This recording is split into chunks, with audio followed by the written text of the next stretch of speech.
We had had lots of conversations about what would happen if.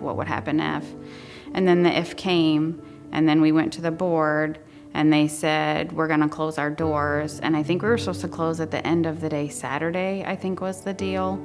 And then they just said, it was a Friday, I think, and they said, we're not gonna reopen tomorrow. And it felt like it feels right now. Like,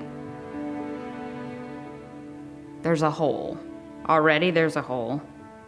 What are we gonna do with all these people around us? How are we gonna tell all these people? What does this mean? Is this gonna be a couple weeks? What is this? Thousands of people we serve.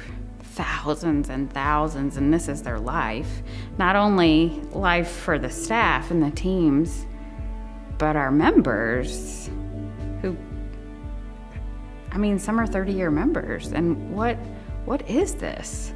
And so it was almost just like the world became silent, and they had to make the decision to let go of hundreds and hundreds and hundreds of our staff. We were open 9 to 5. We closed all our branches except the big one. The phones rang off the hook.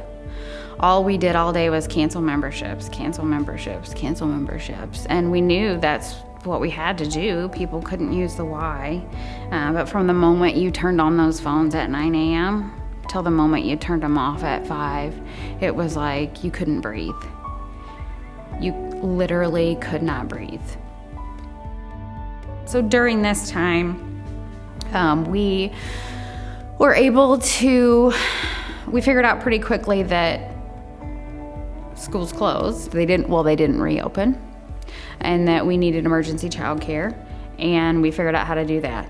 So we ran emergency childcare. 60 kids is all we could take, and we would only do doctors, essential workers, who now essential workers is different than who they were then. So I am a single mother of 2 boys. My oldest is 6, and his name is Silas. And my youngest is Kellen, and he is 3. So they had a home daycare that they were going to, and we kind of heard rumblings that things were gonna shut down. We didn't know when or what. And it was about 4 or 5 o'clock on a Friday that I got the text message that said, we are shutting down. We don't know when we'll open. And I went into panic mode where I'm like, how am I gonna get to work? Who's gonna watch my kids? How am I gonna pay for this? Am I gonna lose my job? I don't know what to do. It was awesome the way the community came around them, and the community of the Y really took us in and made us family. For Kellen, he is my wild child. He was not potty trained. And then when I got him in, his behavior started calming down. He was more respectful, learning to be potty trained, came home every day excited, screaming, "Mommy, I love you. I'm so happy to pick you up." And getting into this with the Essential Daycare, I found out, they have Camp Winnebago. Oh, you guys are helping, feed kids, and you're telling me about resources where we can go while schools are shut down so that I can go get food for the kids. They sent, I think it was weekly updates about here's what you can do at home, working out, exercising, but also here's what's going on in the community. This is what we can do to help. And it just opened up all these doors, and I'm like, okay, you guys are so much more than a gym and a place to go.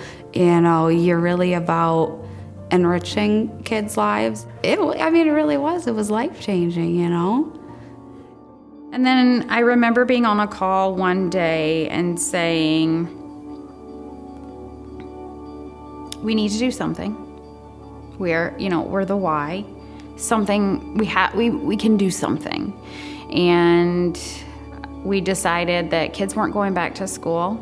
The discussion at that point turned to, we need to feed people. So that became a burden on my heart and the heart of a lot of others. And so we had a teen center at the time full of food because we had some needy teens. And so a couple of the ladies who were working at the time said, we'll just start. We'll just take this in and we'll just go. The goal at that point was to make sure we were reaching the people that couldn't get somewhere on their own. We did a big peanut butter and jelly drive.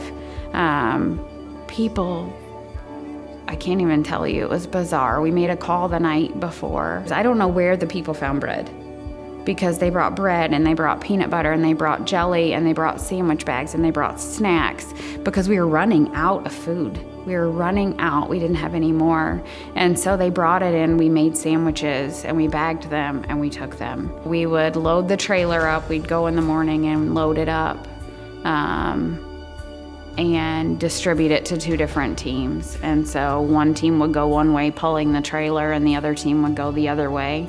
We loaded our personal cars, and at one point we had 9 sites. So that's what we did 3 days a week. Driving, we would be in our car all day long, just moving things from one place to the other, meeting another team to get them what they needed.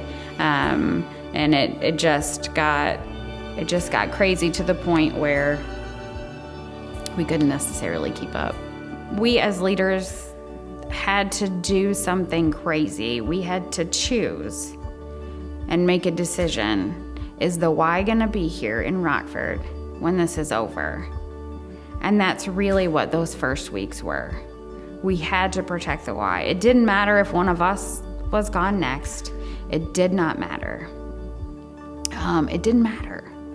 We just knew that the decisions that had to be made were decisions that were really, really, really gonna matter. The Y has always changed to meet the needs of the community, always. And that's what we're doing. So if food was still needed right now, that is what we would be doing. We would still be serving food, but I think there are other needs right now. And so I think that is the hope that comes from this, and that is the change that comes out of this, is that whatever it is in Rockford, whatever Rockford needs, the Y's gonna be there to help that. We're gonna be there to move in that direction, and I can already see it. I can see things moving behind the scenes so that we're serving. And in 100 years, 200 years, the Y is still gonna be in Rockford, because the Y is going to find the people that want to make a difference and that are promising that we're gonna change with the times and that we're gonna change with the community, and we're gonna be there to strengthen them.